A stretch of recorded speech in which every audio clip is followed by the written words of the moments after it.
그 주세페 테라니의 유명한 신합리주의 건축인 카사 델 파시오 같은 경우에는 어떠세요? 이게 뭔가 왓으로 느껴지는 부분이 있나요? 연상이 되는 게 있나요?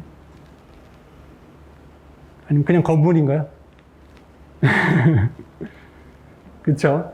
그러니까 뭔가 구체적인 게 연상되기가 참 쉽지는 않아요. 그죠?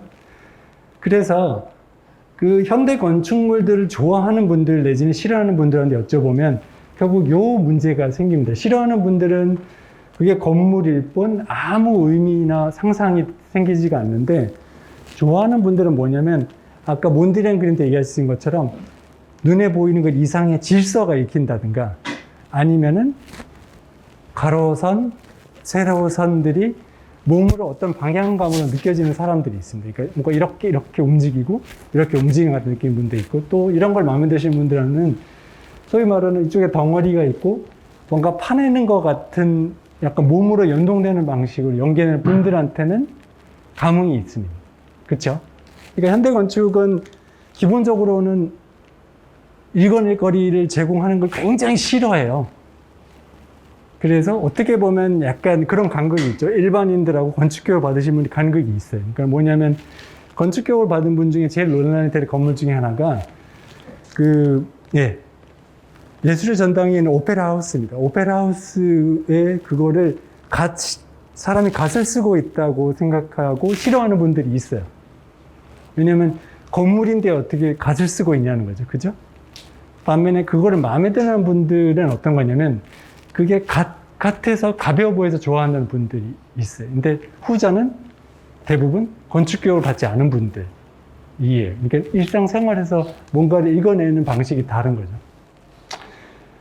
그래서 그럼 이 두 가지가 함께 있는 건물이 없느냐? 있죠. 바로 바르셀로나에 가면 그 유명한 가우디의 성가족 성당의 내부입니다. 뭐 운이 좋게 코로나 터지기 전에 그 스페인에 갈 수 있어서 찍어온 사진인데, 이걸 보고 있으면 약간 쭉 보고 있으면 뭔가 상승감 같은 게 느껴져요. 그죠? 이렇게 올라가는 것 같고, 뭔가 이게 종교적 의미는 모르겠는데, 그랬을 때 이런 것들은 아까 말씀드린 하우의 맥락이라고 보시면 돼요. 뭔가 운동 감각적인 움직임으로서 느껴지고 하우가 되는데, 그런데 가우디 건축의 매력은 뭐냐면 일단 알아보기 시작하면 읽을 수 있는 게 어마어마하게 많습니다. 어떤 종교적 상징 같은 것들, 그 왓이 많은 거죠. 그러니까 여러분들이 어떤 그 기독교의 어떤 그런 것들을 알고, 예를 들어서 그 제자가 누구인지, 어느 분에 대한 건지, 아니면은 뭐 4대 복음을 쓰신 분들이 누구인지, 뭐 예수님과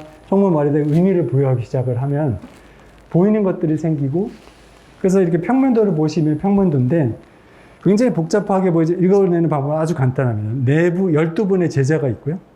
이렇게. 네. 그리고 네 분의 녹색으로 표시된 게 복음서를 쓰신 분입니다.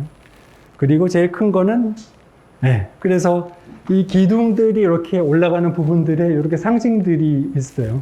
마크가 있고, 루크가 있고, 그리고 매튜랑 이제 누구죠? 요한이라고 해서 이 분들이 각자 상징하는 게 있죠. 어떤 사자가 가지는 의미, 황소가 가지는 의미들, 그리고 독수리라든가, 그리고 천사 같은 부분들이 있어요. 그래서 여러분들 그걸 알아보게 되면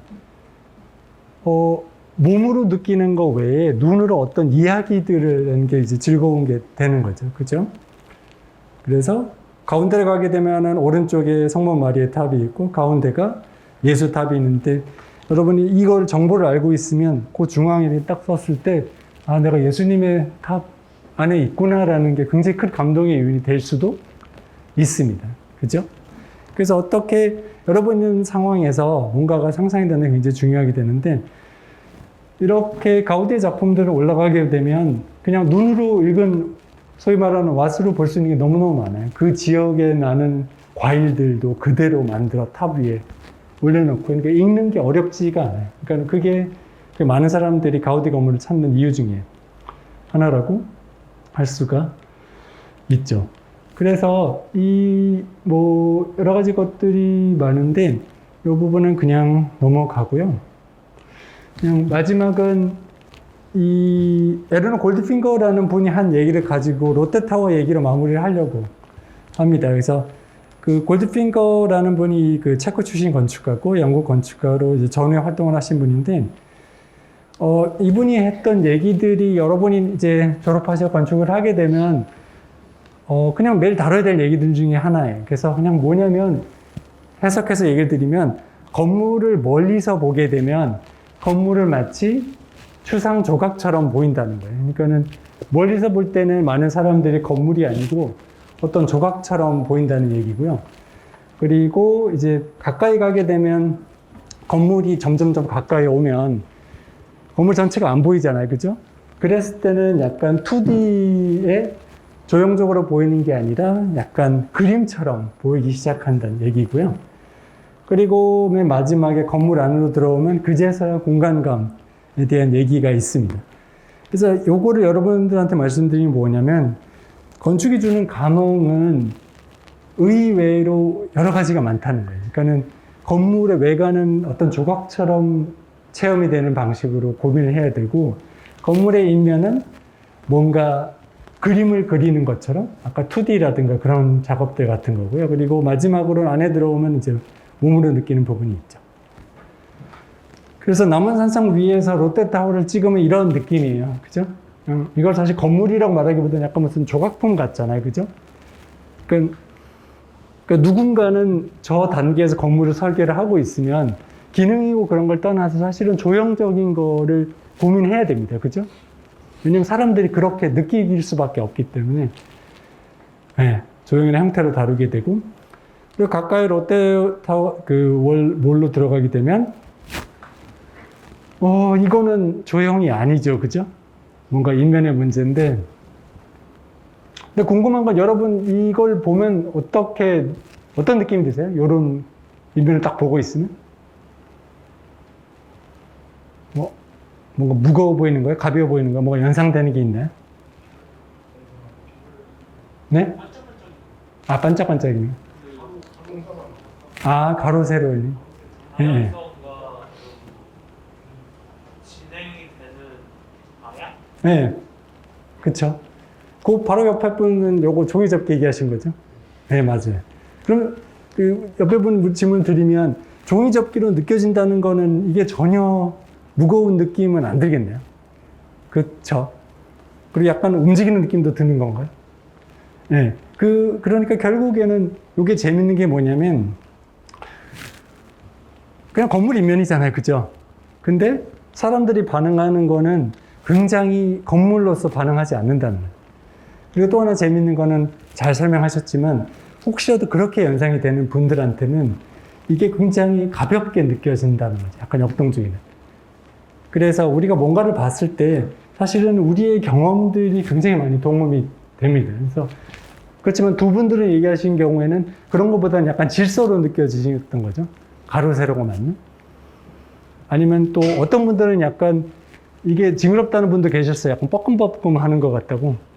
예, 무슨 약간 어떤 생명체 하는 것 싫다고 했는데, 그러니까 그런 것들이 건축이 굉장히 어려울 것처럼 얘기들을 많이 하지만, 어려운 단어로 설명하는 사람도 참 많지만 사실은 체험은 뭐죠? 개인적인 체험들로 다 입혀지게 됩니다. 그러니까 마치 여러분이 여기 지금 저를 보고 계시지만 색안경을 끼게 되면 그 색으로 저를 보고 있는 거잖아요. 파란색이 되는 거죠. 그러니까 그런 식으로 항상 작동을 하게 되는 거고요. 그래서 회화와 그림으로도 작동하게 되고, 안에 들어오게 되면 드디어 몸이 움직임 느껴지죠.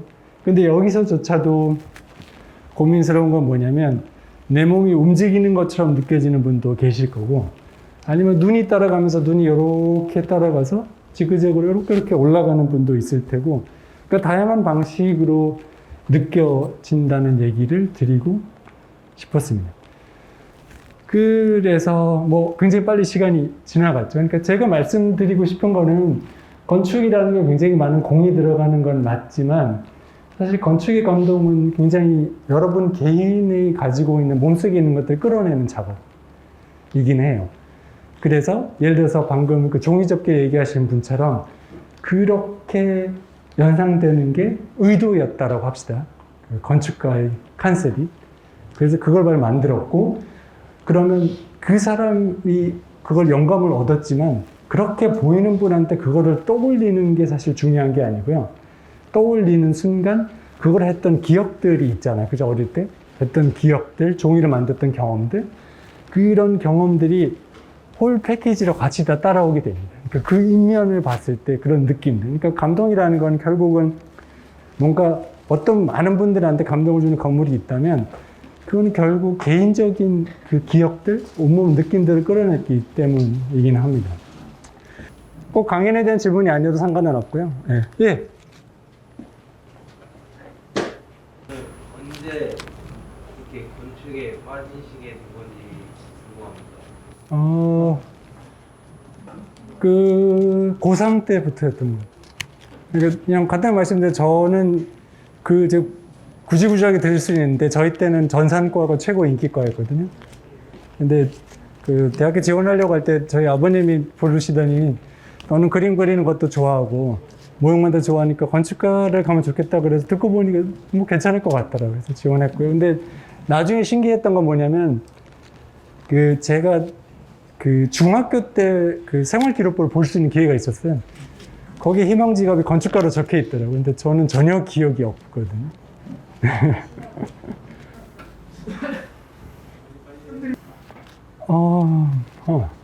오늘 나온 문제 선택을 해야 되는 건가요? 아니면 그런 거예요? 저는 그냥 편안한 건축물이 제일 좋은 것 같고요. 그리고 약간 제가 한때 좋아했던 게 노출 콘크리트 건물이긴 했는데, 그러니까 그런 걸 지어보고 싶기도 했는데 몇 번 노출 콘크리트 되는 건물에서 살아보니까 별로더라고요. 그래서 노출 콘크리트 건물만 아니었으면 좋겠습니다. 혹시 건축이라는 직업을 선택하시고 후회하신 적은 없으세요? 후회한 적은 없습니다. 후회한 적은 없는데, 여기 오늘 오신 분들과 다르게 저는 어떤 경험을 했냐면, 설계로 먹고 사는 거 쉽지 않다는 걸 깨달아서요. 그냥 저는 학교에서 열심히 하는 쪽으로 되기는 했는데, 근데 건축이 저한테는 매력적이었던 이유가, 내가 하는 일이 누군가한테는 큰 혜택이 되겠다는 직업이 많지 않았던 것 같아요. 그때 생각에는. 그러니까 저희가 살아가다 보면 뭔가 이 큰 사회를 돌리기 위해서 해야 되는 직업도 참 많잖아요. 그죠? 중요한 역할도 있는데, 저한테는 제가 고3 때 느낌이 뭐였냐면, 그거랑 다르게 건축을 하면 내 행위 자체가 누구한테 행복을 줄 수 있을 것 같고, 그런 약간 구체적으로 도움을 줄 수 있을 것 같다라는 게, 그렇게 느꼈던 것 같습니다. 네. 건축가에서 가장 행복했던 순간이 언제세요? 참 어렵네요. 그냥 소소하게 행복했던 데는 많이 있고요. 제 기억에 제일 감동적이었던 거는 제 강의를 제 둘째 아들이 보고 아빠 강의 잘하는데 했다가 제일 기뻤어요.